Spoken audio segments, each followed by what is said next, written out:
Alright, so I just got this new Lost Creek Angler 10 kayak. I used to have a Tamarack 100, and this is a lot better. It's also like $1,000 more, so it should be. So I'm going to show you some stuff about this that I like. Well, I'll show you everything. I'll tell you what I like and what I don't like. Okay, so you got the rudder at the back here. So the rudder folds up so you can rest the back on the ground. There's also this little rubber band.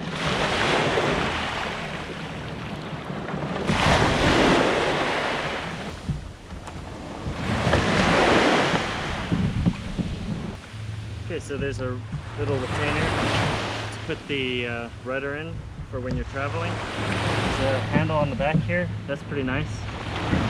And there's this big hole for you can put stuff in. Right now I've got the battery for my fish finder going in there.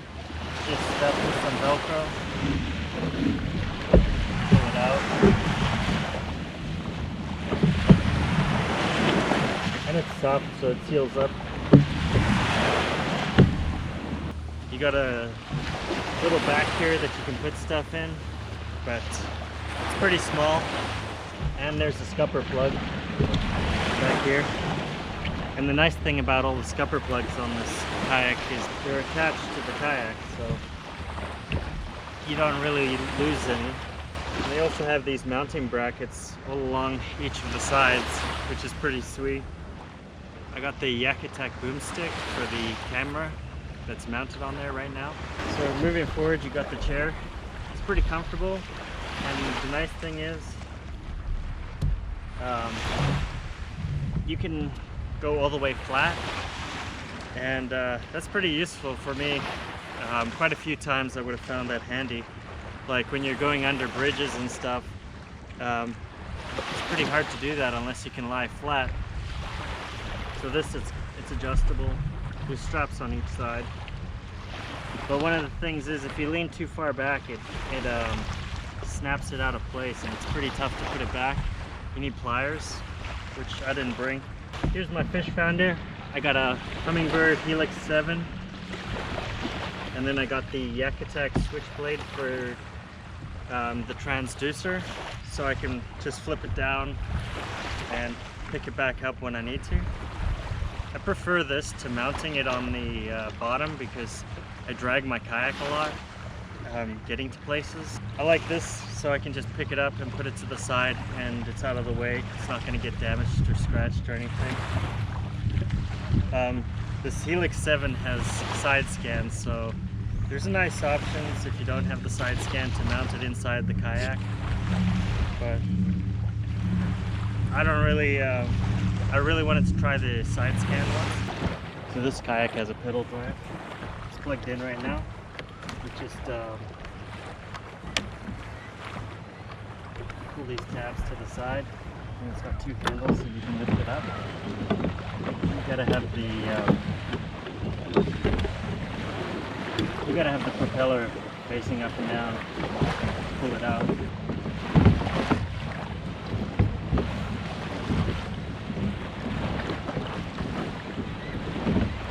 So that's one of the bad things about this. You can have gunk wrap around your propeller blade, and then it slows you down quite a bit. So when you're not using it, you can put this little foam pad in here. So you can put the foam pad in there so water can't come up, and then it's got two retainer clips, so this stays in place. One thing that's kind of bad about this pedal drive is you got to get into the water about 1.5 feet to before you can put it in to use it. So in places that are really shallow, it's good to have the oars, or just to go for a swim for a bit.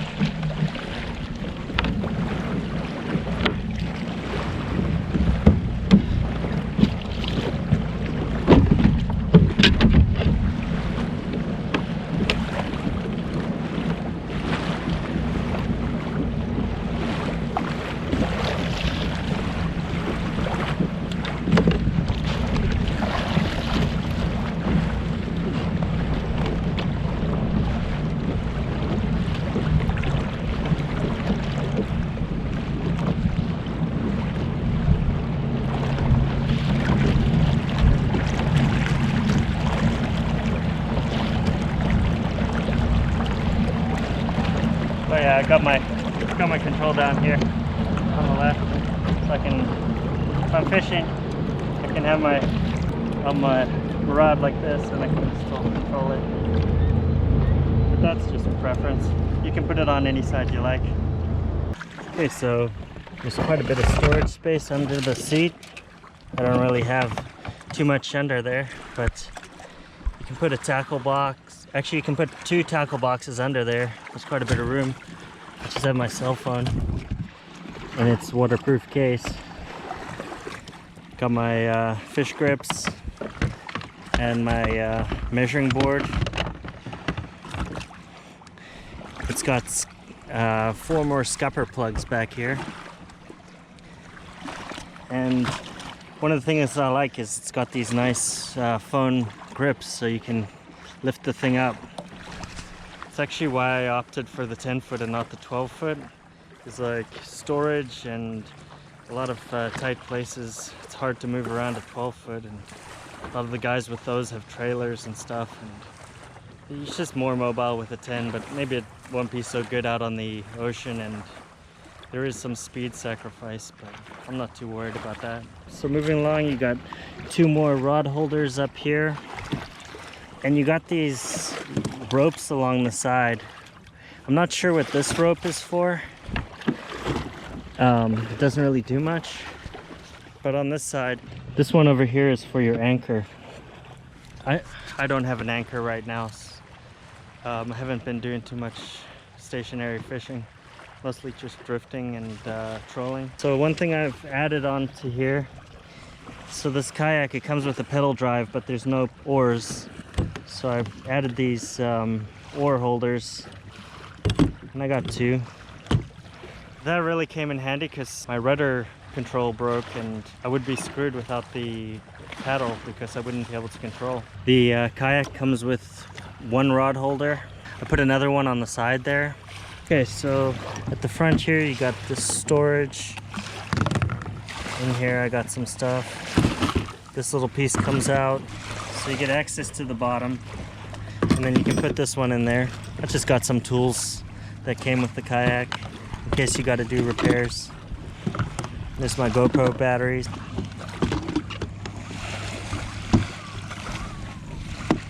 And that locks down. And then on the front, got this nice solid handle. And one thing I really like about this is this bow. It really cuts through the waves a lot better than my Tamarack 100. So when you get a lot of big waves, it's not just slapping down all the time. It does a little bit, but nowhere near as bad as the 100. Yeah, so that's my new kayak, and it's pretty sweet.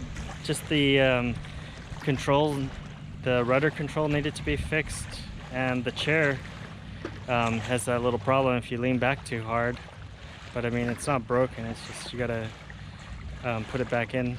I've used it a few times now and I like it.